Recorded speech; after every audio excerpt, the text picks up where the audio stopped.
I'm about to show you a video game unlike anything you've ever seen before. 3, 2, 1...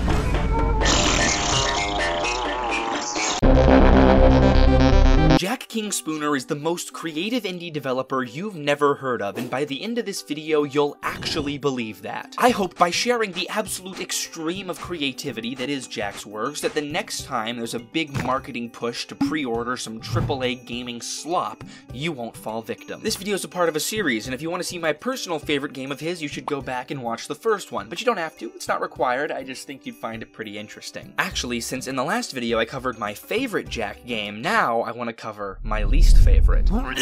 There's a rat in a princess dress, roadkill images flash obnoxiously, the ground distorts Obama. Even for a seasoned Jack enjoyer, the visuals made me ill like none of his other games do. The auditory assault is equally intense. With every single jump, you hear electoral vote, there's droning void noises, and some political rant echoing in the background endlessly. Speaking of endless, it's an endless runner in the truest sense too. Even if you fall, you just keep going. After you play for a few minutes, it just completely gives up on being a video game. Jack puts a couple politicians' heads on a naked guy and completely loses it. He says he doesn't advocate violence and then advocates for it. He says people with computers are in a position to do more and then asks for you to vote for him on green light, which is actually a pretty good marketing strategy. As a marketing major, I would know. He also tells you to go touch grass and chew on a rock until you bleed, which is raw as hell, and I totally agree. Although the visuals in W are really pushing the limits, my main issue with it is the writing. Jack's games usually explore social and individual issues with creativity and nuance, often presenting multiple perspectives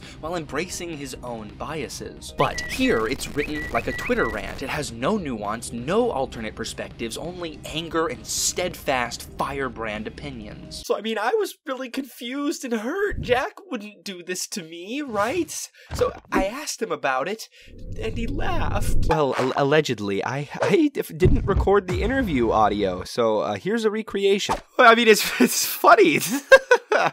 A little dolly in a dress saying these things, it's silly. So basically, Jack just thought the game was funny, and that's really based, and so now I've learned two valuable lessons, which one is make sure you're recording the interview audio, and two is to just chill the fuck out sometimes and not take everything so seriously.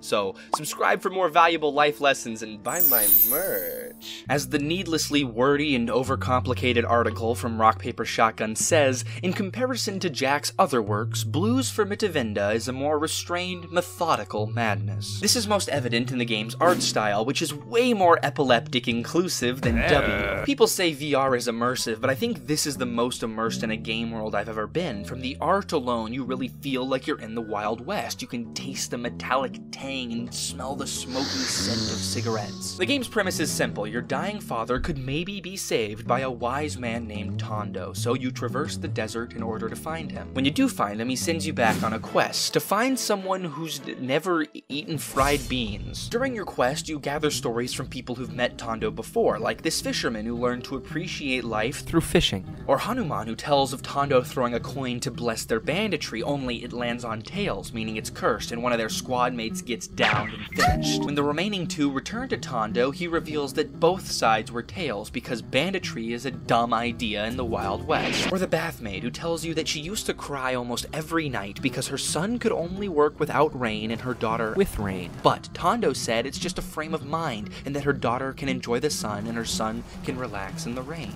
Anyways, it turns out everyone's eaten fried beans, just like everyone's going to die someday and there's nothing you can do about it. Dang, that metaphor goes crazy. Basically, life is chaotic and hard. How do we live with it? You are going to hear my voice.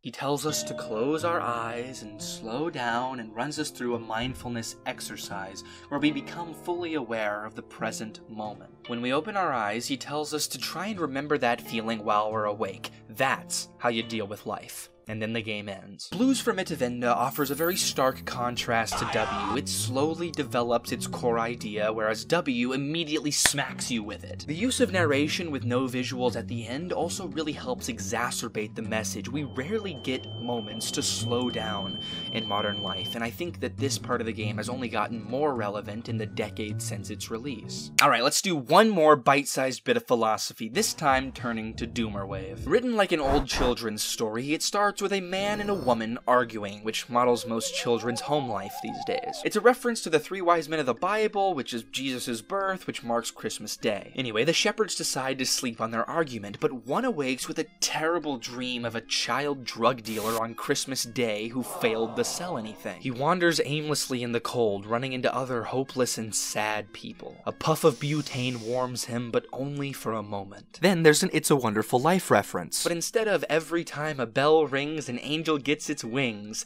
it's every time a rabbit rips out a throat a soul ascends to heaven. That doesn't rhyme as well. Then the boy sees his scary-ass grandmother and inhales enough butane that he can be with her forever. The other shepherds hear this and sing to God. Then another shepherd tells of their dream, where a man gets fed up with his wife, leaves, and then turns into a Christmas tree, which his wife likes a lot better. And the shepherds all awake with blissful joy as I sit there red-pilled. Then the final shepherd's dream resembles Frosty the Snowman, but an old couple crafts a snowman together, which turns into a child who then dies tragically. This game, to me, was profoundly thought-provoking. It blends religious themes with modern-day issues and makes you question the holiday season. It puts into perspective the sad and lonely side of it all, which isn't an unexplored topic, but I've never contended with it in a way this raw before. The art direction also makes each dream uniquely striking, with voice acting that really immerses you, which is impressive because I'm pretty sure it's all just Jack. Hush now, Gimbal, you most foolish of fools. No one had the slightest suspicion of what beautiful things he had seen. So you're making this about me?